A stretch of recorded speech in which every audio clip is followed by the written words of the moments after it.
Hi, I'm Phillips, European Tour winner and PGA coach, and in today's lesson we're busting more golf myths.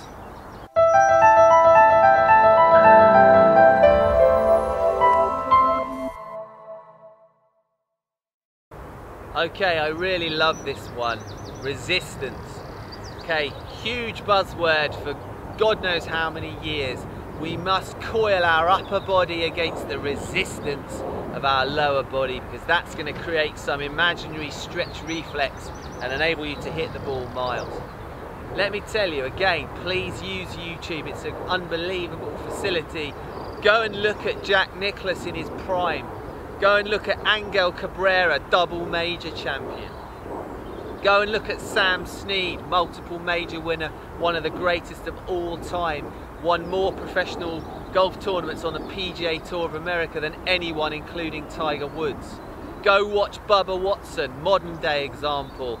Double major winner, one of the longest, most accurate drivers of a golf ball on this planet. What will you see? You will see tremendous leg action. You will see guys lifting their lead heel off the ground. You will see guys rotating their rear hip massively. You will not see static legs resisting against the coil of the upper body. Yes, some people do that who are incredibly flexible, and they're able to still get 100-degree shoulder turns while doing that, and they might feel that their game is a bit more stable because they do that. That's subjective, okay? Look at the stats. Bubba Watson's driving is one of the best ever. He hits more fairways at a longer distance than 95% of the golfing world, with his legs moving all over the place, okay? There's no such thing as resistance creating length or necessarily extra stability. It's a personal thing that player to player they might feel, again, based on how they've grown up playing.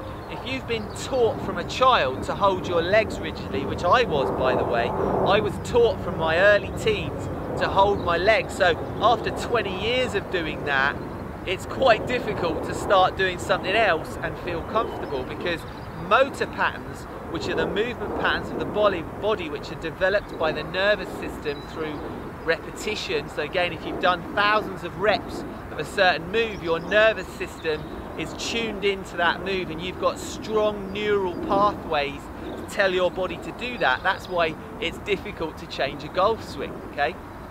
So yes, you'll see some players who don't move their legs. I had to retrain myself to allow some leg movement, because when I found out in later life, through all my research and personal experience, that it was a bad thing to do to hold your legs still, I had to do thousands more reps to try and train that fluidity and movement back into my body. Now, I'm going to go ahead and hit two drivers here, and I'm going to, on one driver, I'm going to allow the most amount of movement that I can feel in my hips. I'm going to try and let my rear hip turn. I'm going to let my lead foot come off the ground. I'm going to feel zero resistance, okay? And then I'm going to make a swing where I feel masses of resistance. I'm going to try and hold my legs as still as I can and coil my upper body. And do you know what? I'm going to feel restricted. I'm going to feel tight on that second swing. But I'm going to show you in slow motion. And what I want you to look for is the difference in the length of the swing, because let me tell you, the longer the swing that you can make, go look at Bubba Watson again, look at John Daly, two of the greatest drivers of the ball ever. You'll see their club down here somewhere at the top of the swing. Okay, yes, you could say John Rahm's got a short swing. He's 6'2" and he weighs around 120 kilos. The guy's absolutely one of the strongest guys on the golfers on this planet, and he can hit it miles with a short backswing. I'm not telling everyone to have a long backswing. What I'm illustrating here and I'm bringing to your attention is that generally long hitters have a big range of movement with a lot of lower body movement in there as well. They don't resist with the hips. Go and watch these two swings.